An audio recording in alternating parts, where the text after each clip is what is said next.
নমস্কার, আমরা খাই খাই বাঙালি চ্যানেলে আপনাদেরকে আরও একবার স্বাগত জানাই। এই পর্যন্ত আমার চ্যানেলে কিন্তু বহু মাছের রেসিপি আপনাদের সঙ্গে শেয়ার করেছি। সেরকমই আরেকটি দুর্দান্ত রেসিপিও আজকে রইল শাহী কাতলার পুরো রেসিপি। ভিডিওটা একেবারে স্কিপ না করে দেখতে থাকুন। প্রথমেই এখানে যা যা লাগবে তাই নিয়েছি। আর বলি কী কী নিয়েছি। কাতলা মাছ তো থাকছে, তার সাথে নিয়েছি নুন, গোলমরিচ গুঁড়ো, আদা কাঁচা লঙ্কা বাটা, রয়েছে রসুন আর লেবু। তার সাথে রয়েছে কুচি করা পেঁয়াজ, এখানে মোটামুটি দুটো মাঝারি মাপের পেঁয়াজ নিয়েছি, রয়েছে কাজু কিশমিশ আর টক দই।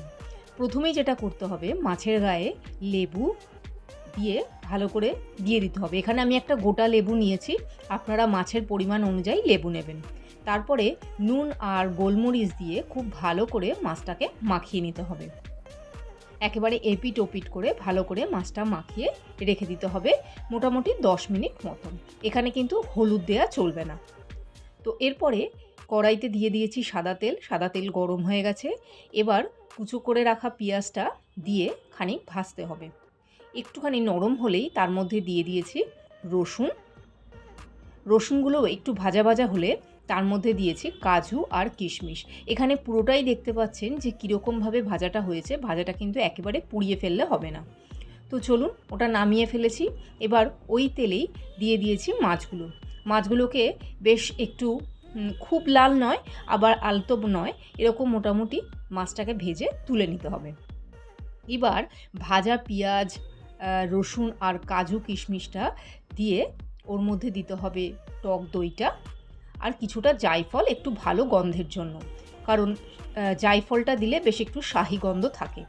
তো পেস্ট হয়ে গেছে। এবার বাকি তেলটার মধ্যে একটু ঘি দিয়ে এর মধ্যে দিয়েছি শুকনো লঙ্কা, রয়েছে গোটা গরম মশলা, রয়েছে জয়িত্রী। দেওয়ার পর এখানে আদা আর কাঁচা লঙ্কা বাটা দিয়ে খানিকটা নেড়ে নিয়েই বেটে রাখা যে মশলাটা আমরা করেছিলাম সেটা দিয়ে বেশ খানিকক্ষণ নাড়তে হবে। হলুদ বাদে মোটামুটি জিরে, ধনে, কাশ্মীরি লঙ্কাটা একটু রঙের জন্য, আর অবশ্যই নুন আর চিনিটা স্বাদ মতো দিয়ে ভালো করে কিন্তু কষাতে হবে যতক্ষণ না একেবারে পুরোপুরি মশলাটা কষে যায় এবং ওপরে তেলটা ভেসে ওঠে। ঠিক এই সময়তেই মিক্সির বাটি ধোয়া যেটুকু মশলা লেগে থাকবে সেই জলটুকুই এখানে দেবেন। খুব বেশি জল দেওয়ার প্রয়োজন নেই। মশলাটা একটু ফুটে উঠলেই মাছগুলো দিয়ে দিতে হবে একে একে। তো মাছগুলো দিয়েই একটু এপিট ওপিট করে দিতে হবে, তার কারণ হচ্ছে পুরো মাছটা যাতে ঝোলের মধ্যে ডুবে যায়।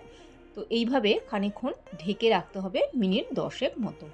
মিনিট 10 পরে ঢাকা খুলে ওর মধ্যে গরম মশলার গুঁড়ো আর সামান্য একটু কেওড়া জল দিতে হবে। যদি কেওড়া জল না থাকে এখানে কোনো অসুবিধে নেই। তো এইভাবে রান্না প্রায় শেষ।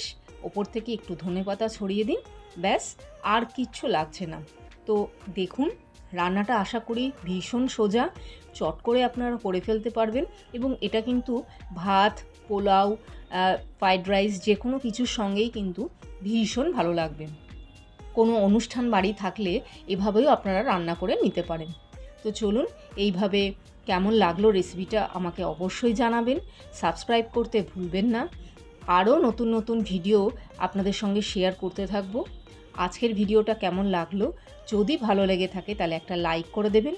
আর অবশ্যই আমার ইনস্টাগ্রাম আর ফেসবুক প্রোফাইলটা একবার আপনারা ঘুরে আসতে পারেন। আজকের মতো এইটুকুই। নমস্কার।